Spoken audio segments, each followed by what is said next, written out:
میرے محبوب کریم صلی اللہ علیہ وسلم کی زندگی میں نفاست ہے. حضور نے لوگوں کو شرمندہ کرنا پسند نہیں کیا.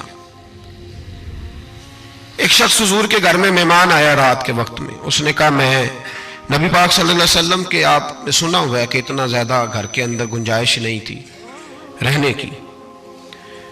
حضور کئی دفعہ مسجد میں ٹھہراتے تھے یا مہمانوں کو صحابہ میں بانٹ دیتے تھے. وہ کہنے لگا میں نے آپ کے گھر میں ہی قیام کرنا ہے. فرمایا ٹھیک ہے آ جاؤ. صحابہ کہتے ہیں جتنا بھی 4-5 بکریوں کا دودھ سارے اہل خانہ استعمال کرتے تھے محبوب کا سارا گھرانہ وہ سارا کٹھا ہی اکیلا ہی دودھ پی گیا. سارا جتنا کھانا تھا اکیلا ہی کھا گیا. رات کو اسے چارپائی پہ سلایا گیا تو کھا اتنا چکا تھا کہ اس کا پیشاب حضور کے بستر پر ہی نکل گیا. وہ جب آلودہ ہوا تو شرمندہ ہوا, اٹھ کے بھاگ گیا. کسی نے دیکھ لیا تو کیا بنے گا. کہتا ہے میں جب کنویں پہ گیا جا کے میں نے غسل کیا کپڑے دھوئے تو خیال آیا میری تو سونے کی انگوٹھی رہ گئی ہے وہاں. اب طبیعت اجازت نہیں دیتی تھی کہ وہاں لوگ کٹھے ہوں گے. یہاں نماز کے دوران اگر کسی کا موبائل بج جائے نا تو پکے نمازی, ناراض تو نہیں ہو جائیں گے آپ لوگ, جو زیادہ پکے نمازی پکے ان سے نہیں معافی ملتی.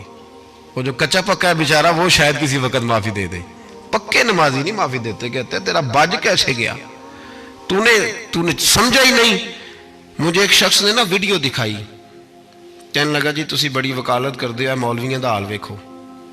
میں ڈر رہا تھا, میں نے کہا پتہ نہیں اب کیا نکلے گا. کہتے میں نے خود ریکارڈ کی ہے. تو میں نے کہا دکھاؤ. ویڈیو میں یہ تھا کہ نماز امام صاحب نے مکمل کی ہے تو دعا کے ہاتھ پھیرے ہی ہیں انہوں نے, تو وہ موبائل لے کے جا رہے ہیں بار بار ٹوٹیوں کے پاس جا کے فون سننا شروع کر دیا. کہنے لگا جی یہ مولویوں کا حال ہے, نماز مکمل نہیں ہوئی فون کان کے ساتھ, تو دوسرے کیسے باز آئیں گے. میں نے کہا یہ تو بہت جرم کیا اس نے, تو اس کا پھر کیا اشر کیا آپ لوگوں نے. کہتے نہیں آپ کو دکھانے لو. میں نے کہا پاگل آدمی, اس کے گھر سے بھی فون آ سکتا ہے.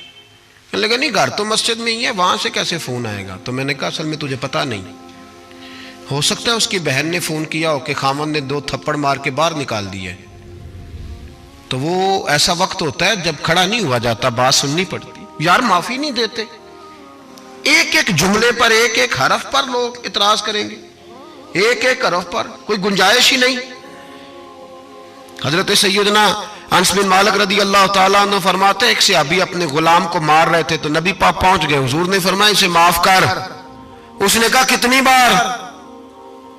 ایک جملہ نبی پاک نے کہا تو حضرت انس کہتے ہیں میرے وجود کے رونگٹے کھڑے ہو گئے.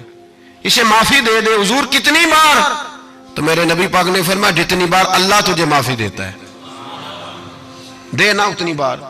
وہ اگر تجھے بات بات پہ پکڑے تو تیرا کیا اثر کرے, سوچنا. اور رب زیادہ قادر ہے تجھ پر.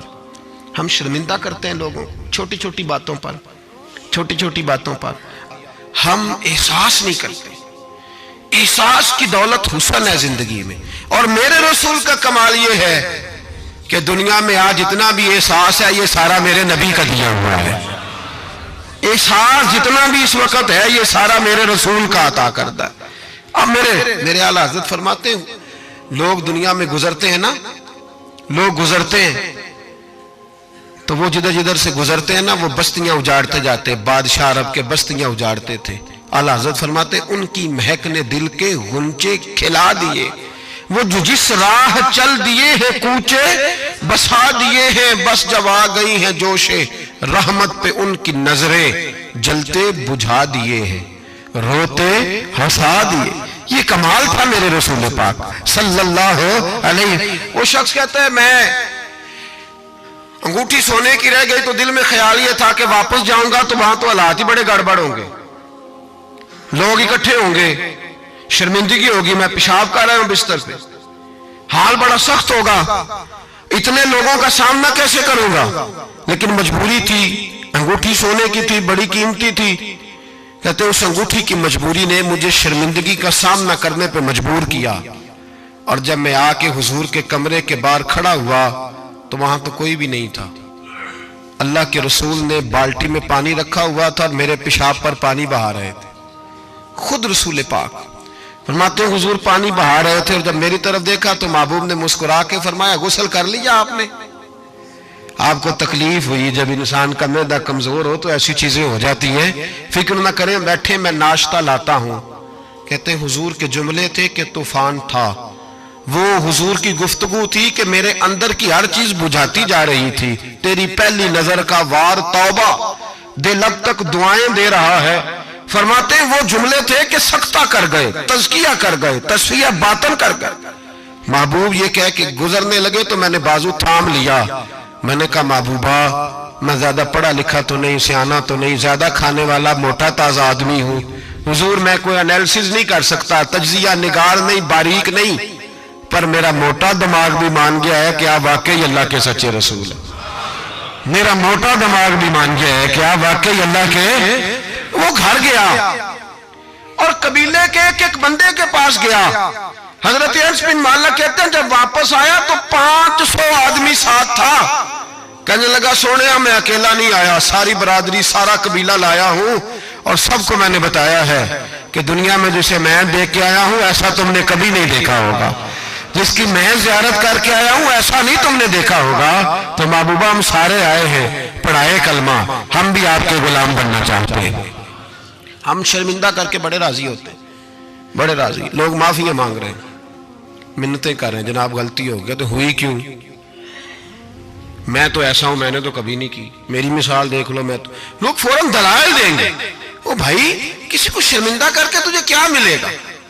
کسی شخص کو تھوڑی دیر کے لیے جھکا کے تیرے نفس کی کون سی تسکین ہے جو حاصل ہوتی، تیرے وجود کے اندر کون سی؟ اور ناراض نہ ہونا، یہ ہر طبقے کا معاملہ ہے، جتنا کوئی اس کے نیچے ایک آدمی ہے یا 2 آدمی ہے، وہ روب ڈال کے خوش ہوتا ہے، وہ اس کو پریشان کر کے نیچا دکھا کے راضی ہوتا ہے۔ میرے رسول دنیا میں لوگوں کو نیچا دکھانے نہیں آئے، عزتیں عطا کرنے آئے، حضور بلندیاں دینے آئے، نبی پاک نے وقار دیا۔ میں کبھی کبھی پریشان ہو جاتا ہوں جب لوگ آ کے کہتے ہیں نا بچی کی شادی ہے، تعاون کریں کرائیں، تو ایک سوال ذہن میں آتا ہے کہ کس پہلو سے تعاون کریں؟ بچی کی شادی پہ کھانا پکانا فرض ہے؟ بولے تو صحیح، سنا کبھی جہیز دینا؟ کس چیز کا تعاون کریں بتائیں؟ کرنا چاہیے۔ میں اپنی بساط بھر دوستوں کی توجہ دلاتا ہوں کہ یار یہ ضروری ہے، اس کے ساتھ تعاون کریں، لیکن سوال میرا یہ ہے کہ اس میں فرض کون سی شے ہے؟ وری دینا فرض ہے، زیور ڈالنا، کس بات کی تعاون، کس بات کا کرائیں؟ اگر کوئی ہم سے اس کا شرعی تقاضا پوچھے تو کیا جواب دیں اس کو؟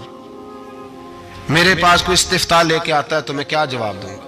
اس میں کون سی شے ضروری ہے؟ پھر اگر آپ ناراض نہ ہو تو فکرہ کہہ جاؤں، دل کرتا ہے بچی والوں سے تعاون نہ کرے، بیٹے والے جو غریب مسکین جہیز کے پیچھے بھاگ